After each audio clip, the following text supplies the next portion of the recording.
You're watching a Verily News program. Now, this is very urgent, and it's a case for local government autonomy in Nigeria. Now, let's talk about something fundamental, something that sits at every foundation of our democracy, yet it remains stifled and underutilized, and that is local government autonomy. Lots of calls have been made about us restructuring this country, but prior to that, this is very important. Now, we all know Nigeria is structured around three tiers of government: the federal, the state, and the local government. But let's be honest, the local government tier is hardly autonomous. It exists more in theory than in practice. Now, while the constitution recognizes local government, the control and power still rest largely with the states. Here's how the system works right now.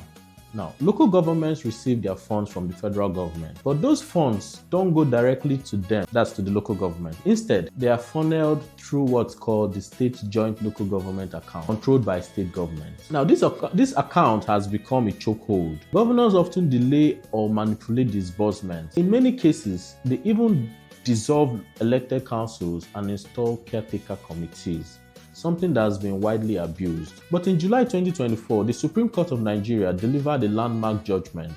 The court declared that funds from the federal account must be paid directly to the 774 local government areas. It also ruled that state governors have no constitutional authority to dissolve elected councils or replace them with caretaker committees. This sounds good, right? Now, that decision was groundbreaking. It gave new hope to communities across Nigeria. The ruling didn't change the constitution. It didn't dismantle the structure that still places local governments under state control. So yes, the court gave them a voice, but the system still has their hands tied. This brings us to the heart of the matter. Full local government autonomy is not just about money. It's about legislative power. It's about administrative freedom. It's about true grassroots democracy, where communities decide how to manage their own affairs, hold their leaders accountable, and build development from the bottom to the top. Now, why does this matter? This matters because when local governments are strong and independent, they can deliver real services: clean streets, functional health centers, working schools, local policing. But when communities have the power to ask questions and get answers, corruption reduces. When budgets are transparent and leaders are accessible, people begin to trust governance again. But what's standing in the way? Now, what are the blockers? First, the constitution still treats local government as extensions of the state, not equal partners. Then secondly, there's political resistance. Some governors argue that full autonomy undermines federalism, while others simply don't want to lose the control and perks that come with supervising local government areas.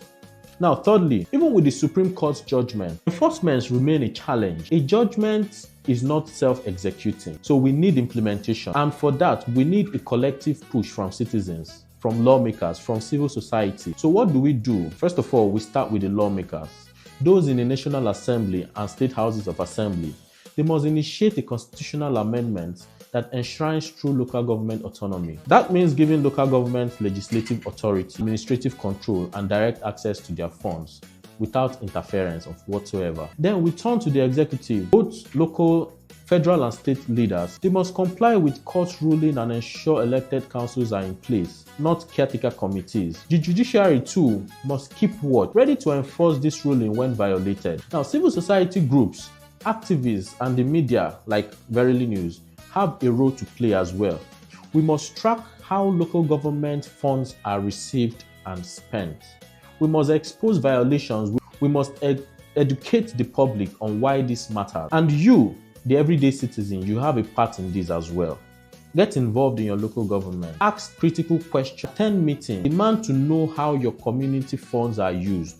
Push your lawmakers to support autonomy bills. And above all, vote in local elections. That's how you reclaim the power. The truth is, if we want a better Nigeria, we must start from the bottom. Abuja can't fix our streets.